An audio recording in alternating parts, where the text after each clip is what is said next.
Good morning guys. আজকে আমি চলে এসেছি আমার বাপের বাড়ি, কারণ আজকে জন্মাষ্টমী। তো সকাল থেকে দেখতে পাচ্ছ আমার মা একেবারে কাজে লেগে পড়েছে। তো উনি সকাল থেকে একদম পরিষ্কার পরিচ্ছন্নতা একদম করতে শুরু করে দিয়েছে, যেহেতু আজকে বাড়িতে পুজো দেবে উনি। তো প্রত্যেক বছরই জন্মাষ্টমীর দিন এটা করা হয়। আর এই যে আমি আর আমার রাজকন্যা, এই যে আমার ভাই এখন ঘুমোচ্ছে। তো এত সকালেও ঘুম থেকে ওঠে না, ও তো আমাদের মতো সুস্থ স্বাভাবিক নয়, তো একটু অনেক বেলা অবধি ঘুমোয়। আর এই যে আমার মা পরিষ্কার করতে করতে একদম উঠোনে চলে এসেছে, মনে হচ্ছে পুরো উঠোনটাই পরিষ্কার করে ফেলবে। কিন্তু আলটিমেটলি কোনো লাভ নেই, আবার বর্ষা হবে, আবার যেরকম নোংরা হওয়া সেটা হবেই, সেটা বলে ওনাকে বোঝানো যায় না। আর বাবা এই নিয়ে চলে এসছে খাবার জল। অ্যাকচুয়ালি আমাদের এই বর্ষার টাইমে খাবার জলটা বাইরে থেকে আনা হয়, বাড়ি থেকে নেওয়া হয় না। আর এই যে আমার মেয়ে সকাল থেকে ঘ্যান ঘ্যান করেই যাচ্ছে, কারণ ওর খিদে পেয়েছে। ও তো সেটা মুখে বলতে পারছে না, ওর অ্যাক্টিভিটি দিয়ে প্রকাশ করছে যে ওর খিদে পেয়েছে। যেহেতু সকালবেলা ঘুম থেকে উঠে শুধুমাত্র ওকে আমি ফর্মুলা মিল্ক একটু খাইয়েছিলাম, তো ওর আবার খিদে পেয়ে গেছিলো। যেহেতু মোটামুটি ঘন্টাখানেক 1.5 ঘন্টার কাছাকাছি পেরিয়ে গেছিলো সময়। আর ও সকালবেলা ঘুম থেকে উঠে অনেকটা বেশি খাবার একসঙ্গে খেতে পারে না, তো সেই কারণের জন্য ওর আবার ওই 1 ঘন্টা 1.5 ঘন্টার মধ্যেই খিদে পেয়ে যায়। তো আমি চলে এসেছিলাম তার সঙ্গে আমাদের জন্য কিছু রান্নাবাড়ি করতে, কারণ মা একটু বাদেই রান্নাঘরে আসবে, রান্নাঘর পরিষ্কার করবে, তারপরে পুজোর ঠাকুরের রান্নাবান্না করতে আসবে। তো বাবাও কাজে বেরোবে, বাবারও খেয়ে বেরোতে হবে। তো সেই কারণের জন্যই আমি সকালবেলা রান্নাঘরে চলে এসেছিলাম আমাদের জন্য খাবার দাবার রান্না করতে, কারণ বেশি সময় হাতে নেই। একটু বাদে মা চলে আসবে রান্নাঘরে ঠাকুরের রান্নাবান্না করার জন্য। যাই হোক, তো আমি শুধু আমাদের রান্নাবান্না নয়, মেয়ের খাবারও রান্না করতে এসেছিলাম একসঙ্গে আমাদের জন্য। আমরা সকালে ঘুম থেকে উঠেছিলাম, সবাই যেহেতু আজকে কাজকর্ম নিয়ে খুব ব্যস্ত, সেই কারণের জন্য আমাদের সকাল থেকে একটু চা খাওয়া হয়নি। তো সেই কারণের জন্য আমি সকালবেলা চলে এসেছিলাম একটু চাও করতে, যে আমরা একটুখানি চা খেয়ে নেব, একই সাথে মেয়েরও খাবারটা বানিয়ে নেব। তো খাবার বানানোর সময় দিদাও একটু একটু মাঝে মধ্যে আসছিল আমাকে একটুখানি হেল্প করার জন্য। দিদাও আমাকে একটু সাহায্য করে দিচ্ছিল। দিদা অনেক ভোরে ওঠে, দিদা ওঠে সেই ভোরবেলা 4টের সময় সকাল থেকে, উনি মোটামুটি কাজকর্ম করে। তারপরে মা উঠেও কাজকর্ম করছিল। আমি আমাদের জন্য চা, মেয়ের জন্য খাবার সব কিছু করে নিয়ে এলাম।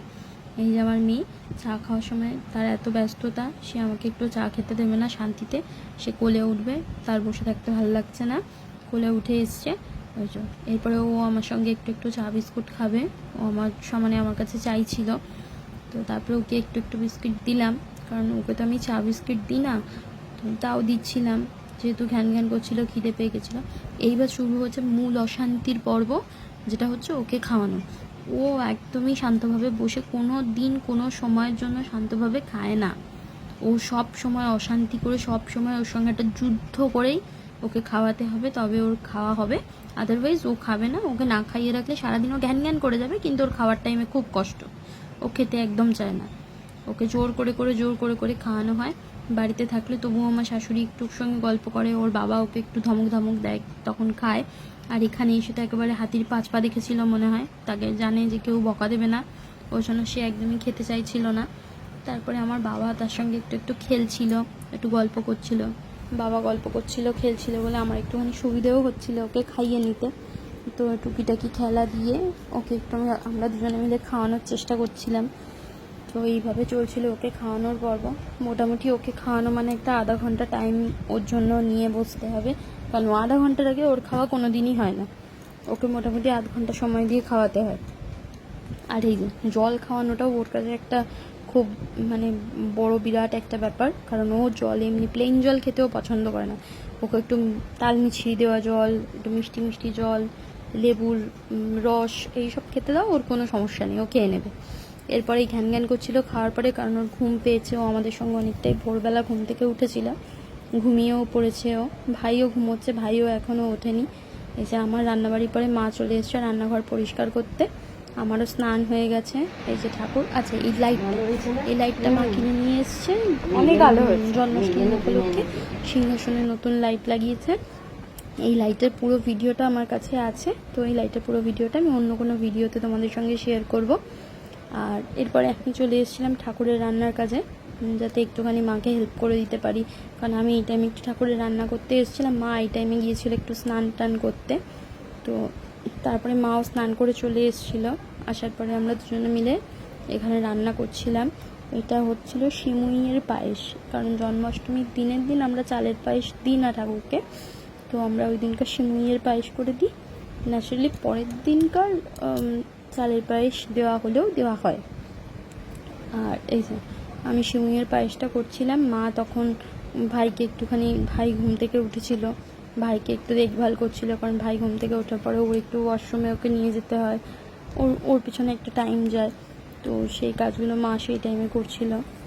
তখন আমি একটুখানি এখানে রান্না করছিলাম। রান্না করতে করতে আমি হঠাৎ করে আওয়াজ পাচ্ছিলাম যে আমার মেয়েটাও ঘুম থেকে উঠে পড়েছে, কারণ ও হচ্ছে, ওর ঘুম খুব সজাগ, মানে একটুখানি কানে আওয়াজ গেলেই ওর ঘুম ভেঙে যায়। তো যাই হোক, রান্না করতে করতে আওয়াজ পাচ্ছিলাম, কিন্তু কিছু করার ছিল না। এদিকে আমার মানে রান্না করতে করতে আমি তো গ্যাস বন্ধ করে যেতেও পারছিলাম না, তাই আমি রান্নাটা করে সেই টাইমে দিদা দেখছিল মেয়েকে।